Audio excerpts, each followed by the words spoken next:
Jovens e velhos santistas, sábado tem jogo contra o Brusque pela Série B do Campeonato Brasileiro. O time já foi lá para Santa Catarina para essa partida, com algumas novidades. O Pedrinho, por exemplo, sentiu uma lesão, nem viajou. O JP Sherman também não foi, porque está com a seleção brasileira Sub-20, que fez um amistoso na noite desta quinta-feira. Estou dando uma olhada aqui. O Brasil venceu o México por 2-1, preparação para a Copa do Mundo da categoria, que vai ser disputada só no ano que vem, lá no Chile, né? Vitória por 2-1 sobre o México, foi lá em São Januário o jogo. E o JP Sherman jogou 53 minutos. Por isso que ele vai desfalcar o Santos, porque está lá com a seleção sub-20, fazendo possantes amistosos. Vai pegar o México de novo, 6h30, no domingo, de novo em São Januário, né? Então, desfalque número 1. O desfalque número 2 é o Pedrinho. Pedrinho, né, como eu disse, que teve uma lesão, então está fora. E ao deixar o time, abre-se uma vaga na ponta direita, né, porque o Patati também foi embora. Ao que tudo indica, o Otero vai jogar, mas o Diário do Peixe diz que o La Quintana pode ser a novidade nesta equipe. Então, vou falar sobre isso, mas principalmente sobre dois jogadores que se destacaram nas eliminatórias da Copa do Mundo nesta quinta-feira e que o Carille não gosta deles. Ou se gosta, não demonstra. Sabe, aquele pai do passado, né, rígido e tal, não dá um abraço nos filhos e tal. Então é isso aí, né? O Carille, se gosta, não demonstra. O Miguelito e o Enzo foram destaques nas eliminatórias da Copa do Mundo. Tá certo que tem alguns pormenores que eu preciso pontuar aqui, mas enfim, vale a reflexão, tá bom? Então vamos lá, meus amigos, fazer este conteúdo para vocês, trazendo detalhes dos meninos da Vila e também da preparação para sábado. Meus amigos, um grande abraço, de volta para mais um vídeo aqui do nosso Canal 10. Em nome de Peter Leandro e Dani Haddad Fisioterapia, Vila Unitar Premium Beef, a arte do bom churrasco e também a Exatec Informática. E na descrição deste vídeo tem todos os contatos dos nossos apoiadores, dos tradicionais apoiadores aqui do Canal 10, que eu sempre peço para vocês que chegam agora para que se inscrevam, ativem as notificações, deixem o like, que também é importante. Se quiser, tornem-se membro aqui do Canal 10. Bom, vamos lá. O Miguelito e o Enzo, vou começar por essa parte, jogaram contra a Venezuela, tá bom? Enfrentaram a Venezuela, que está numa condição melhorzinha lá na tabela da eliminatória. Mas foi 4-0 para a Bolívia, né? Tem aquela altitude de sempre e tal, né? Eles jogaram lá na altitude, na Bolívia, então é sempre 4.150 metros. Eles jogaram no estádio municipal de El Alto, né? Não foi nem no Hernando Siles, que é 3.000 e pouco. Foram para mais alto ainda, né? Para acabar com o gás dos venezuelanos. Então, vamos colocar este asterisco, né? Porque a Bolívia, o principal jogador da Bolívia sempre foi a altitude. Mas os nossos meninos lá foram, né?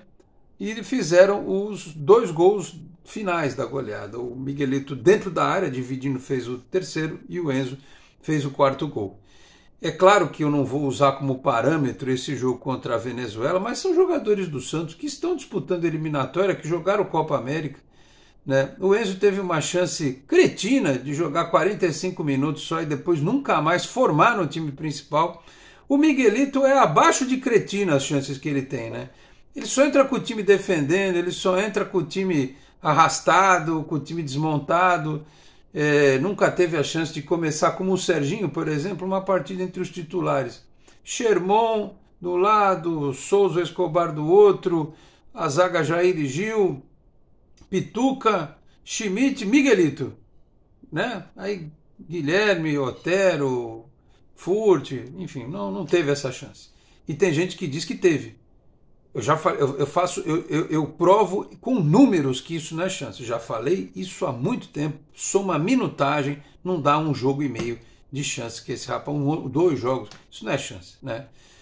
Então, assim, eu fico imaginando o que pensam os analistas do futebol internacional, scouts de clubes, comentaristas né, do futebol sul-americano, os caras falam assim, olha, 2 meninos do Santos fizeram gols, né, na eliminatória. Como é que eles são aproveitados lá, né? O Santos tá aquele time do Pelé, do Neymar e tal, tá na segunda divisão. Esses meninos aqui não jogam. Não jogam lá. Joga um cara de 30 e tantos anos, joga o outro lá de 37, mas eles não jogam. Não jogam, não tem chance. Alguém fala assim, bom, talvez para o Santos não sirva, mas para a gente sirva, né? Algum scout europeu aí, também não estou falando de primeira linha, não, de futebol, porque eu também sei diferenciar que é um top de linha, um craque, de um jogador bom, que pode ser produtivo. Mas arruma, se o Patati se arrumou em Israel, né? Esses meninos vão se arrumar daqui a pouco num time aí em Portugal, na França, talvez, né? Algum centro alternativo. E a torcida que pega no pé e que dá munição para treinadores que não gostam de trabalhar com a base, lembrem-se sempre que vocês agora estão lamentando o Lucas Barbosa, está jogando bem no Juventude, e eu também fiz muitas críticas a ele, mas o Lucas Barbosa talvez nem volte para o Santos, vai ser vendido. O Juan Seco, que está lá na Bulgária, já tem sondagem da Premier League para ele ir para lá, né? E os meninos que saíram daqui debaixo de porrada de muita gente ainda renderam dinheiro para o Santos. Tudo bem que foram lá para a Arábia, não é o futebol dos mais vistosos, mas está investindo muito, tem muito jogador bom lá, né? E vai um jogar com o Cristiano Ronaldo e outro com o Neymar. O Ângelo vai jogar com o Cristiano Ronaldo e o Marcos Leonardo vai jogar com o Neymar. Enfim, então antes de vocês caírem na pilha de treinador que não desenvolve, jogador jovem que não dá chance direito, que só coloca na fogueira, pensem bem no que aconteceu no passado recente do Santos, de jogadores jovens que tinham o potencial de serem úteis em campo, não serem a solução do Santos, os super craques do futuro, mas úteis, que pudessem entrar eventualmente, ajudar e tal, né? E que são subaproveitados dentro do clube. Então, é importante a gente lembrar desse aspecto, porque se o Santos, aliás, nesse momento da base, né, está contratando um monte de jogador. E tem jogador que foi contratado e já foi dispensado. Tem essa também, né? O Santos tem feito esses movimentos, traz o jogador, às vezes sem custo, observa e tal. Aí, aliás, é bom fazer essas observações, porque o Santos vai disputar o Campeonato Brasileiro aspirantes, né? De aspirantes, com o time sub-20. O Santos tem o Campeonato Paulista para disputar, mas vai jogar no grupo B com Goiás, Vila Nova, Cuiabá, Juventude, Criciúma, Red Bull Bragantino e Mirassol. Então vai ser o sub-20, talvez enxertado aí com um ou outro jogador do grupo dos encostados, né? Talvez seja isso. Aí quando eu falei desses jogadores que vêm e vão, né? O Santos tinha trazido o João Pedro Constâncio, lateral esquerdo, e o volante Yuri Felipe, 6 meses atrás, e já dispensou os dois. Aliás, não deu tempo nem de eu lembrar o nome deles aqui, de decorar nem nada. Já dispensou. Então vocês vejam como está a rotatividade na categoria de base do Santos. Dispensou 2, mas trouxe 2 também. Eu esqueci de falar isso no vídeo anterior, né? Porque já tinha essa informação. Tinha a informação do Enzo Boer, que era do São Paulo, meio atacante. Eu vi uns vídeos, ele é canhoto. Eu vi algumas pessoas lamentando que o São Paulo ele não renovou o contrato lá, né?